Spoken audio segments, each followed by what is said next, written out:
Da li znate da običan stari komadić hljeba može produžiti berbu paradajza do kasne jeseni, pa čak i do zime?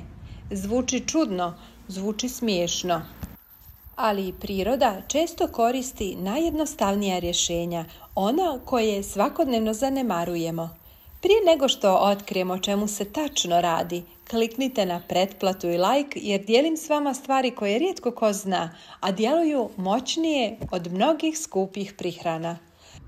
Dakle, šta se desi kada u julu, dok sunce prži biljke i zemlja puca, zakopate običan komadić hljeba ispod biljke paradajza? Ako ga natopite čajem od kamilice, dešava se nešto čudno. Hljeb postaje idealna podloga za korisne mikroorganizme koji hrane biljku iz korijena. Kamilica djeluje kao prirodni antiseptik, sprječava truljenje i bolesti u zoni korijena. Zajedno, ovo je prirodna bomba za jačanje biljke, produženje cvjetanja i produženu berbu. Evo vam i recept. Skuhajte jednu kesicu kamilice u jednoj šolji vode. Ostavite da se ohladi.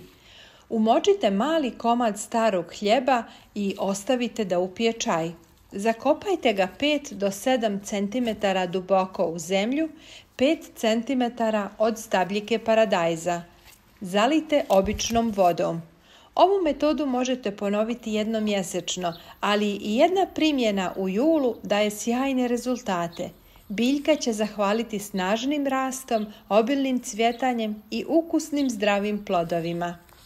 Ako ste i vi za prirodne trikove koji stvarno djeluju, podijelite ovaj video s prijateljima i porodicom i zapamtite, ne mora sve biti skupo da bi bilo moćno.